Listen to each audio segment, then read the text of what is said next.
In this video, we'll be highlighting basic features of the House Cup system put out by the Gradery. What is shown here is one example of some of the configurations, as there are many different types of configurations. Some of these options may not be available to you, depending on what your administration has decided in terms of the functionality they want to support. This, however, does support everything, so you may see options that you want to turn on.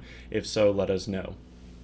So from the main page, depending on the number of houses that you have and the logos made, as well as the color selected, you will have a scoreboard. This scoreboard will refresh once a minute. This is a good page to put up on, giving it out to students, telling them to check it out, put it on a TV in your lunchroom, something like that, to give the students an idea of how well their house is doing compared to all the others. As you can see in this one, Aslan is doing much better than everyone else. Once you've logged in, you'll be able to add points to either of the houses as well as to individual students if enabled by your administration. To do this, go up to the top and click Score.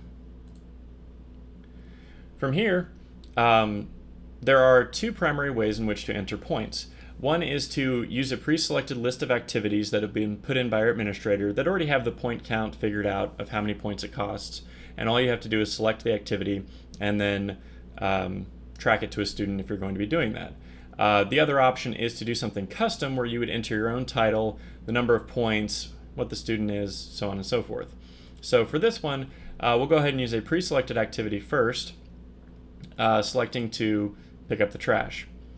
In this case, we're going to be assigning this to a student in order to get more granularity on specifically what students are doing, what activities, at what times, things like that, which can be used for the behavior reports that you can export from the system. So we'll go ahead and start typing in a student name, and you'll see you get a list of students that match that name. In this case, Abe Sapien has been selected, who is who I'm looking for. By selecting him, you'll see his name goes underneath here. You can actually add multiple students and have the same activity added to them. This allows you to quickly enter in things like classroom participation, doing homework, and other common activities that are going to be more or less given out to students fairly regularly. This will then add to all of the other students. You can also include a note, this may or may not be required depending on your administration, that shows up in the report when generated that will tell you a little bit more about the specifics. So for instance, you could say this is them doing their homework for a certain assignment or something like that. You can also give them the same exact entry multiple times. Again, this can be enabled or disabled depending on how you do it, but if this is set and you enter in a value in this field, it will it will assign, say I put in 10, it will assign the picking up trash activity to Abe Sapien 10 times. That may or may not be desired. If you leave it off, it will just enter it in one time. So if working successfully and you click Submit, you should see a point submitted confirmation right here. If you do it multiple times, you'll see multiple points submitted. If for some reason you get a error, most likely it'll say something like a field is required, you have to wait a certain amount of time to add those points in, something like that. It's pretty obvious what needs to be done. If you do get confused, obviously clicking the support link and sending us an email, we can definitely take a look at it and get it resolved. So that's the one way of doing it. There's also the custom method. And in the custom method, you can see, for instance, I'm going to go ahead and fail this. It says, please fill out the title and amount fields. All right, so I want to fill out the title, so we'll just say test title.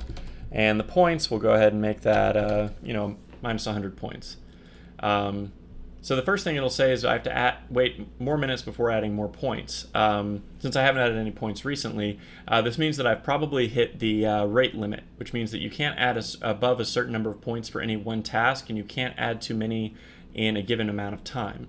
So we'll go ahead and change this to -1, and you'll see again this time it's a generic error that you can't submit the points. In this case, we need to assign it to something. So we don't want to assign it to a student. Let's say that this is something that we're just giving out to the house. Maybe the house has managed to go, let's say a week without having any referrals in their school. That's a pretty big accomplishment. We're going to go ahead and give them 100 points, and we'll just say it's the Valhalla house here.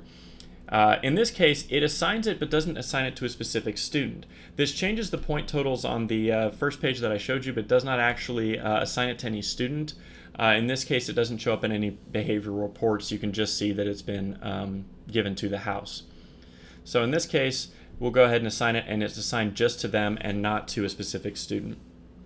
This may or may not be allowed by your specific administration, as you can decide to only have it be assignable to students.